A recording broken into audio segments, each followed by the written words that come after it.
Hello all the students, welcome to my channel my authority. ये next PYQ का sections है, बहुत ही इंपॉर्टेंट है। चलिए पढ़ते हैं। फर्स्ट क्वेश्चन है, एडमिनिस्ट्रेशन हैज़ एवरीवेयर, प्रशासन हर जगह है। और ये हमें कोट है, किसने कहा है? प्रशासन हर जगह वास्तविक है, रियलिटी में है, अ ब्यूरोक्रेटिक रियलिटी जिसकी नौकरशाही की वास्तविकता भी होती है, विच रिटेन्स इज अथॉरिटी जो अपना अधिकार बनाए रखती है, हाउसोएवर मच द टाइम्स में चेंज चाहे समय कितना भी बदल जाए। तो ये किसने कहा है? Very important. तो ये कहा है कार्ल मार्क्स ने। ये किसने कहा है? कार्ल मार्क्स ने। ये observation. Who said all administration today is political since it must be responsible to public interest. ये किसने कहा है कि आज जो प्रशासन है वो पॉलिटिकल साइंस है, राजनीति ही है, क्योंकि ये एक पब्लिक इंटरेस्ट के लिए, लोगों के लिए बहुत ही ज़्यादा रिस्पॉन्सिबल है। ये किसने कहा है? तो इसका आंसर है पॉल एप्पलबाई ने कहा है ये। Okay, next question, the concept of third blood important है। A category of 18 basic human motions all physical activity was developed by. 18 बुनियादी मानव गतिविधियाँ, जो गतियाँ हैं, सभी शारीरिक गतिविधियों की एक श्रेणी। थर्बलिंग किसका जो है, किसकी अवधारणा के द्वारा विकसित हुई है? तो इसका आंसर है Frank and Lillian Gilbert. Which one of the following concept is inter related? इनमें से कौन सा कॉन्सेप्ट इंटर रिलेटेड है? हम पढ़ते हैं, लाइक रिस्पॉन्सिबिलिटी एंड कंट्रोल, ये सुपरविजन और order, accountability and responsibility, accountability and control. तो क्या लग रहा है सबसे कि साथ साथ चलता है? तो very yes, accountability and responsibility हमेशा साथ साथ देखने को मिलती है। Now next is grapevine is often referred as. Grapevine को कैसा कम्युनिकेशन माना जाता है? वेरी इजी, ये नेट के फर्स्ट पेपर का भी क्वेश्चन है और ये भी बहुत इंपॉर्टेंट क्वेश्चन है कि बहुत ही ज़्यादा इनफॉर्मल है। ग्रेपेवाइन क्या होता है? अंगूर लता। अंगूर लता ऐसे गुच्छे उलझे हुए रहते हैं, राइट? इस तरह से तो कई कैसे भी कनेक्शंस बन सकते हैं, तो ये इनफॉर्मल हो गया। The beginning of psychological approach to public administration can be traced to. Psychological approach की बिगिनिंग कहाँ से देखने को मिलती है पब्लिक एडमिनिस्ट्रेशन के अंदर? तो इसका आंसर है, हम जब पढ़ते हैं मैरी पार्कर फॉलेट को तो हमें पता चलता है उन्होंने ह्यूमन साइट्स पे बात की थी। नेक्स्ट क्वेश्चन है, the book leadership and administration was written by. Administration, leadership और एडमिनिस्ट्रेशन बुक किसने लिखी है? तो ये बुक लिखी है P. सेल्जनिक। इसके राइटर कौन है? P. सेल्जनिक ने लिखी है ये किताब। Next is the epistemological approach adopted by Herbert Simon. Epistemological approach अपनाई है हर्बर्ट साइमन ने अपनी एक किताब में, एडमिनिस्ट्रेटिव बिहेवियर में। तो क्या है ये? इसका मतलब होता है विच इज़ रिलेटेड टू ज्ञान मीमांसीय, हिंदी वर्ड है इसका। तो इसका आंसर होगा logical positivism. Okay, which is logical positivism. Next question is, which of the following pairs is not correctly matched?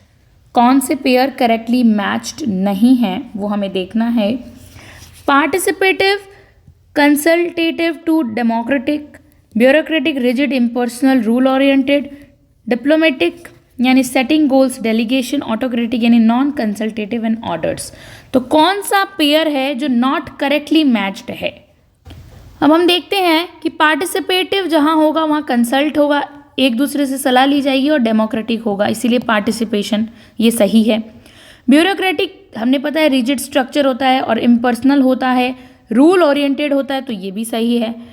Autocratic में नॉन कंसल्टेटिव है, ऑटोक्रेटिक अपनी सुनते हैं, वो किसी से कंसल्ट नहीं करते और ऑर्डर्स देते हैं। तो बचा क्या? डिप्लोमेटिक। डिप्लोमेटिक में सेटिंग गोल्स एंड डेलीगेशन नहीं होता है, तो ये डिप्लोमेटिक जो है ये नॉट करेक्टली मैच्ड। तो इसका आंसर क्या होगा? Diplomatic. C is the answer, correct answer, right. Now who distinguish two types of bureaucracy? किसने बताया 2 टाइप के ब्यूरोक्रेसी को, punishment centered bureaucracy and representative bureaucracy? तो इसका आंसर है एल्विन ग्लाउडनर ने बताया है कि 2 तरह की ब्यूरोक्रेसी होती है। कौन कौन सी? Punishment centred and representative bureaucracy. Next is the principle of correspondence by Urwick is about. ये प्रिंसिपल ऑफ कॉरस्पॉन्डेंस का जो उर्विक ने दिया है वो क्या है? So which is authority and responsibility. ये प्रिंसिपल दिया है उर्विक ने। इसका करेक्ट आंसर है authority and responsibility. Next question is which one of the following verifies the beneficiaries under prime minister Awas Yojana? इनमें से बेनिफिशियरीज कौन है? तो हमें देखना है विच one of the following verify करते हैं the beneficiaries under prime minister Awas योजना। तो कौन लेता है, सबसे ज़्यादा फायदा उठाता है?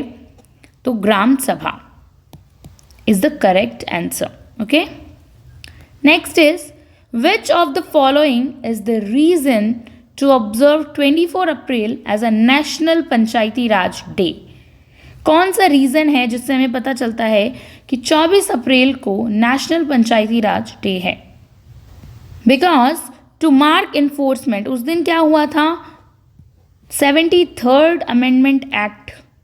तो this is the mark enforcement of 73rd amendment act आया था, इसीलिए वो चीज़ is a reason of national Panchayati Raj day. Which among the following statement is not correct about the Gram Sabha according to the Act?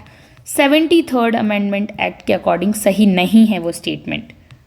तो पढ़ते हैं पहले, क्योंकि ऐसे स्टेटमेंट बेस्ड क्वेश्चन बहुत ही ज़्यादा पूछे जाते हैं एग्जाम्स में। तो it give a constitutional status to this grass root institution. क्या ये संवैधानिक दर्जा देता है? बिल्कुल देता है ये संवैधानिक दर्जा, इसीलिए ये तो इसका आंसर होगा। फिर है 2 meetings of this institution in a month must be called compulsorily, otherwise the post sarpanch will be declared vacant. No, ये नहीं होगा इसमें। नेक्स्ट है the assist of the panchayat of its area in the execution of various rural development. Yes, होती है, ग्राम में rural आ गया, वहाँ पे डेवलपमेंट की बात। Gram sabha panchayat secretary is the secretary as it well, ये भी सही है, but this is wrong. So yes, it's not the correct statement. ये स्टेटमेंट जो है ये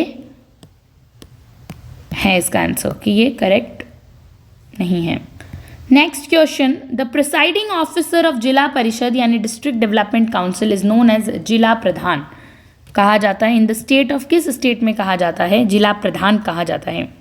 तो इसका आंसर है कि मध्य प्रदेश के अंदर जिला प्रधान कहा जाता है। किसको कहा जाता है जिला प्रधान? District development council, Zila Parishad के प्रिसाइडिंग ऑफिसर को। Next question, identify the committee which demand for the first time a constitutional recognization for panchayats. कौन सी कमिटी थी जिसने पहली बार डिमांड किया कि हमें संवैधानिक दर्जा दीजिए, रिकॉग्निशन दीजिए फॉर पंचायत्स के लिए?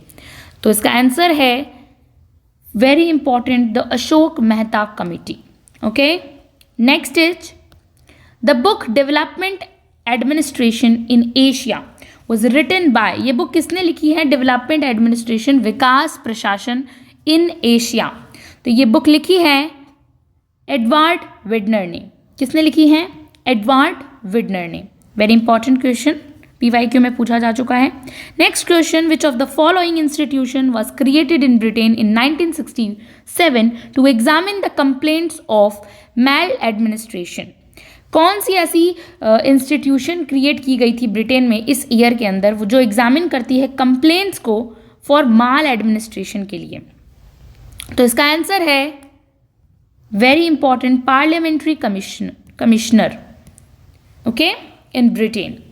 Next is one of the most important features of USA constitution. सबसे इंपॉर्टेंट फीचर क्या है USA कॉन्स्टिट्यूशन का? तो ये है कि हम देखते हैं चेक्स एंड बैलेंस बना के रखता है USA एक दूसरे के ऊपर। This is very important. Next is Gary meandering is associated with which of the following country? किससे जुड़ा हुआ है गैरी मैंडरिंग? तो ये बहुत इंपॉर्टेंट वर्ड है। तो इसका आंसर है it's connected with USA। Okay. The primary functions of the 24 departmentally related standing committees of the parliament is to. Primarily function क्या है, प्राथमिक उद्देश्य कार्य क्या है? तो its answer is examine the demand for grants presented by different ministries. Examine करना demands को, जो grant होते हैं अलग अलग different ministries जो करती हैं, ये काम है standing committees का. Okay.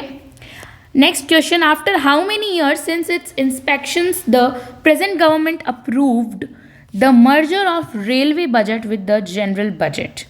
और किस ईयर में ये इंस्पेक्शन हुआ था जब प्रेजेंट किया गया था, गवर्नमेंट ने अप्रूव कर लिया था कि हम दोनों बजट को मिला देंगे, कौन कौन से, रेलवे बजट और जनरल बजट को मिला देने का, मर्ज कर देने का, कब हुआ था ये डिसाइड? तो इसका आंसर है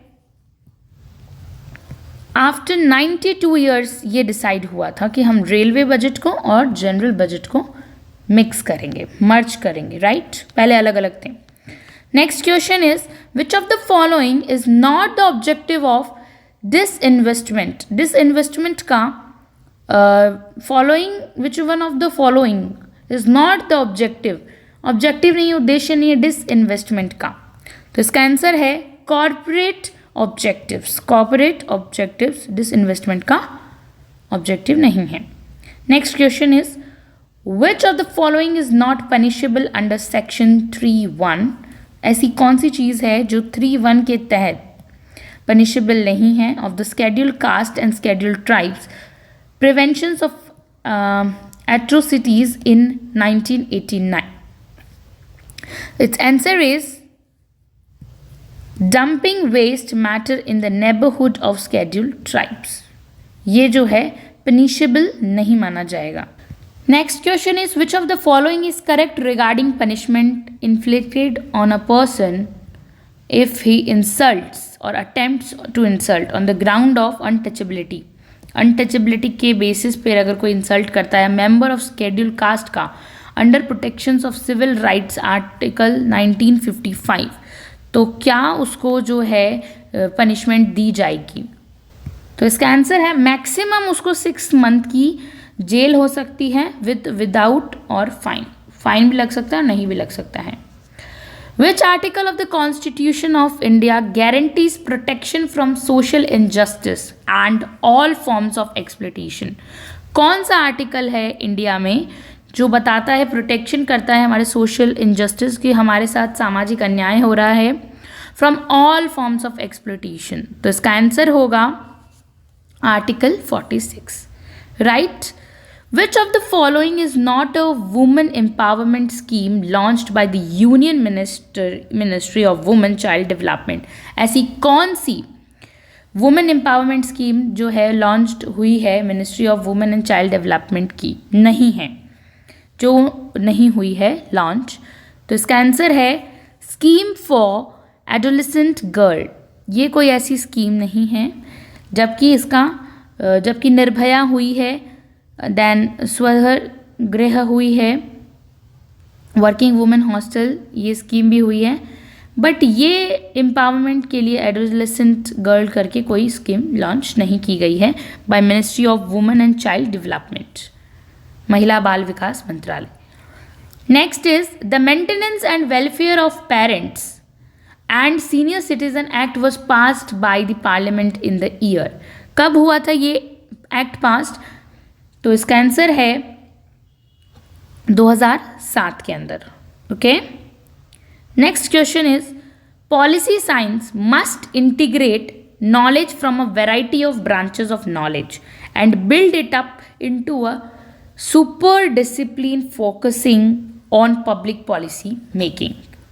इसका मतलब है कि नीति विज्ञान जो होता है, पॉलिसी साइंस जिसके अंदर हम पॉलिसीज बनाते हैं, नीति विज्ञान को ज्ञान की विभिन्न शाखाओं से ज्ञान को एकत्रित करना चाहिए, अलग अलग ब्रांचेस से लेना चाहिए ज्ञान को, और इससे सार्वजनिक नीति निर्माण में जब हम एकदम पब्लिक पॉलिसी बनाते हैं ना, तो उसमें ध्यानपूर्वक केंद्रित होकर फोकस कर ठीक है उसे इंक्लूड करना चाहिए. तो ये किस लेखक ने, ये किसने कहा है, ये किसका स्टेटमेंट है?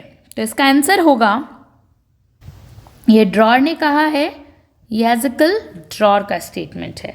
Next question, the role of policy analysis is contributing to the improvement of policies rather than acting as a substitute of it. कि हम बात करते हैं कि नीति निर्माण करते हैं, नीति को मतलब एनालिसिस करने की जो पॉलिसी होती है, the role of policy analysis is contributing to the improvement of politics. ठीक है, नीति विश्लेषण की भूमिका राजनीति के विकल्प के रूप में कार्य करने के बजाय इसके सुधार में योगदान देना चाहिए, कि इसको सुधार में योगदान दो, सब्सटीट्यूट करो एक्टिंग एज इम्प्रूवमेंट में। तो ये किसका स्टेटमेंट है, ऐसा कौन कहता है? इसका आंसर है एरॉन विल्डेवास्की का ये स्टेटमेंट है। Next is public policy as one sphere of social action affecting other spheres of social action is called. जो हम सामाजिक हमारी क्रिया के एक क्षेत्र के रूप में सार्वजनिक नीति जो होती है वो सामाजिक क्रिया के अन्य क्षेत्रों को भी प्रभावित करती है साथ साथ में। ठीक है, तो ये क्या है ये? तो this is also a externalities. Okay, क्योंकि वो एक एक्स्ट्रा जाकर प्रभावित कर रही है ना एक एनवायरनमेंट को, तो एक्स्ट्रा बाहर एक्सटर्नैलिटीज आ गया। Public policy and policy making dealing with characteristics of policy making system is referred as. जब हम बात करते हैं कि नीति निर्माण पर नीति और नीति निर्माण प्रणाली की विशेषताओं से निपटने को इस प्रकार संदर्भित किया जा रहा है, तो ये क्या कहलाता है? What is this? This is meta policy. Okay, meta policy. Next question is the objective of policy analysis is to. क्या ऑब्जेक्टिव है? कि प्रोवाइड करवाना heuristics aid help to policy making, की नीति निर्माण में हेल्प एड प्रोवाइड करवाना, ये ऑब्जेक्टिव है पॉलिसी एनालिसिस का। Next question is the French administrative law is known as. French का जो एडमिनिस्ट्रेटिव लॉ है वो क्या है? तो this is droit administrative this. Next question is Which one of the following is not part of the core features of government? कौन सा ऐसा पार्ट है, नहीं है, which is the not part of governance का पार्ट नहीं है? तो ट्रांसपेरेंसी है, रूल ऑफ लॉ है, एथिक्स एंड इंटीग्रिटी, हायरार्की नहीं है। Okay, next is which among the following is a quasi judicial body. कौन सी इन चारों में से क्वासी जुडिशियल बॉडी है? ए है, बी है, सी है, डी है, कौन सी है? क्वासी जुडिशियल यानी अर्ध न्यायिक, पूर्ण रूप से संवैधानिक और न्यायिक नहीं है। तो इसका दो आंसर हो सकता है, press council of India and electricity ombudsman. Right, ये जो दो है ये क्वासी जुडिशियल है। नेक्स्ट क्वेश्चन है इन अनस्ट्रक्चर्ड इंटरव्यू, जो कोई भी स्ट्रक्चर नहीं होता है किसी भी इंटरव्यू का, क्वेश्चंस आ। तो इसका आंसर है कि विषय वस्तु जितनी भी होती है वो पूर्व निर्धारित होती है, pre determined in content and form, या फिर जो pre determined in content not in form, कुछ भी स्वरूप में नहीं है, स्ट्रक्चर में नहीं है, और determined form but not in content माने कि रूप में पूर्व निर्धारित है लेकिन विषय वस्तु में नहीं है, या फिर pre determined neither in contact nor in form. तो यही हुआ एक एग्जाम्पल कि जो हमारा इंटरव्यू है, जो साक्षात्कार है, उसमें ना कुछ तैयार है, तो प्री डिटरमाइंड पहले से कुछ भी तैयार नहीं होता है, इसीलिए इसको अनस्ट्रक्चर्ड कहा गया है। ओके, तो ये होगा इसका आंसर। नेक्स्ट क्वेश्चन है विच one of the following is not a technique of social case work. कौन सी जो है टेक्निक नहीं है, नॉट। तो इसका आंसर होगा लॉबिंग। क्या है इसका answer? Lobbying is not a technique of social case work. Next question, sociogram and sociometry are techniques used to measure. ये ऐसी टेक्निक्स है जो टेक्निक्स कहाँ पर यूज आती हैं? Which answer is interpersonal relations के अंदर, interpersonal relations. Now next question is casual studies in social science refers to. जो नॉर्मल स्टडीज़ होती है हमारी, कैजुअल स्टडीज़, वो किस चीज़ को रेफर करती है? दैट इज कारणात्मक अध्ययन होता है casual studies in social research में, जब हम सामाजिक रिसर्च की बात करते हैं। तो design the effects of a cause, इसका मतलब किसी कारण के प्रभावों को डिज़ाइन करना। Analysis the cause and effect relationship, यानी कि कोई कारण और प्रभाव संबंधों का विश्लेषण करना। या फिर determine the relationship between induction and deduction और examine appropriateness of research design. तो क्या होगा सोशल रिसर्च का कैजुअल स्टडी में इम्पॉर्टेंटली? तो it's answer is 40's answer is D, नहीं B is the correct answer. Okay, इसका मतलब एनालिसिस द कॉज, पहले कॉज को पता करो and then effect and relationship को समझो, then you can go for the casual studies. Next is, which of the following opposed politics administration dichotomy? ये कौन सा ऐसा हम देखते हैं कि अपोज्ड था, पॉलिटिक्स एडमिनिस्ट्रेशन डाइकोटोमी का अपोज्ड था, मतलब इसका समर्थन नहीं करता है। तो critical theory we can say that is the, no it's not critical theory. Critical theory is also in is yes also, this is correct, critical theory होनी चाहिए। एंड ऑल्सो क्लासिकल स्कूल ने भी जो है, अब क्लासिकल स्कूल ने तो समर्थन किया था डायकोटॉमी का, अपोज्ड नहीं किया था। बी पब्लिक चॉइस थ्योरी ने कहा था। And I think post modern school is the correct answer. तो B, C and D, which is the option here? या which is D, B, C and D, इन तीनों ने अपोज्ड किया था डाइकोटॉमी का। Next question is, the scientific approach to public administration is characterized by, scientific approach जो है किसने कैरेक्टराइज्ड की थी? Unity of knowledge, then monodisciplinarity and positivism, इन तीनों ने कहा था साइंटिफिक अप्रोच के बारे में। सो दिस इज किस में है ये? Yeah, A, B and C only, not this, this is not. Next is, which of the following are the characteristics of the ideal type bureaucracy as propounded by Max Weber? कौन सी ideal type की bureaucracy है?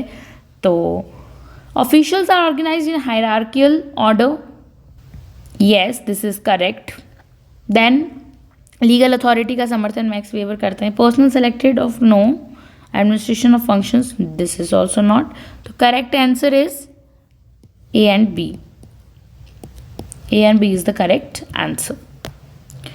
Which of the following is the true of the approaches adopted by Herbert A. Simon in his book Administrative Behavior? में कौन सी जो true approaches है जो Herbert Simon ने अपनाई थी? तो देखते हैं, which is रैशनल और नॉर्मेटिव अप्रोच अपनाई थी, यस। देन हर्बर्ट साइमन ने लॉजिस्टिक पॉजिटिविस्ट अप्रोच को भी अपनाया था, वो बात करते थे तर्क की, yes. Then the correct answer is A and C only. Next question, which of the following changes incorporated by the prevention of corruption amendment act 2018 are aimed at tightening up existing provisions of preventions of corruption act 1988? जो corruption को मिटाने के लिए, उसका निवारण करने के लिए संशोधन अधिनियम 2018 जो आया था, उसके द्वारा शामिल किए गए जो ये निम्नलिखित हम देख पाते हैं, कौन से इनमें से कौन से ऐसे परिवर्तन भ्रष्टाचार निवारण अधिनियम 1988 के मौजूदा प्रावधानों को कड़ा करने के उद्देश्य से हैं और ज़्यादा उसको टाइट करने के? तो देखते हैं कि defining undue advantages to meaning any gratifications to other and legal remunerations and exempting corrupt acts committed out of compulsions and duly reported. So yes, it's this and this is the correct answer, A, B and D only. Next question is, in which of the following states that Representations of People Act 1951 does not allow to a person to contest Lok Sabha elections if not registered as a voter in that particular state? तो ऐसा कौन सा इनमें से states हैं जिनके अंदर peoples को प्रतिनिधित्व यानी कि मतलब कौन सा ऐसा राज्य है जिसमें जन प्रतिनिधित्व अधिनियम जो आया था 1951 में आया था ये अधिनियम, does not allow a person, किसी व्यक्ति को लोकसभा चुनाव लड़ने की अनुमति नहीं देता है कि आप नहीं लड़ सकते यदि वह उस विशेष राज्य में मतदाता के रूप में पंजीकृत नहीं है, रजिस्टर्ड ही नहीं है। तो ऐसे कौन से राज्य हैं? तो इट्स आंसर इज, सबसे पहले तो है Assam, okay, then Lakshadweep and Sikkim is the, then ये कहाँ है? B, C and D only, या this is D is the correct answer. Okay.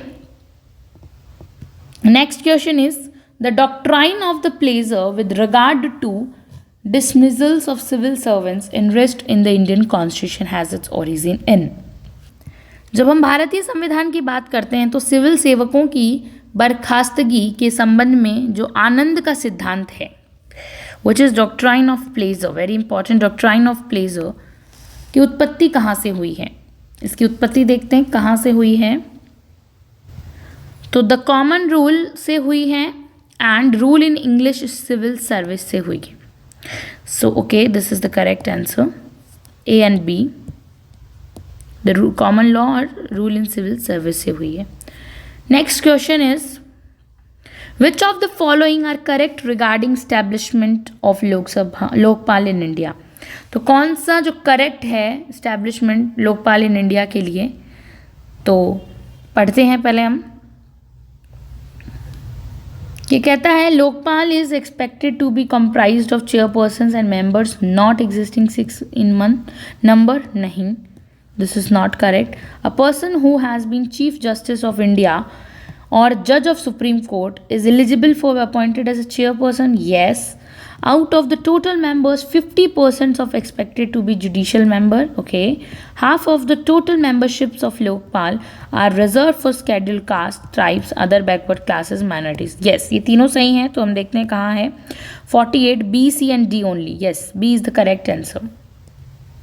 Next is, which of the following is correctly listed in the compulsory provision of 73rd Constitutional Amendment Act में कौन सा है importantly amendment?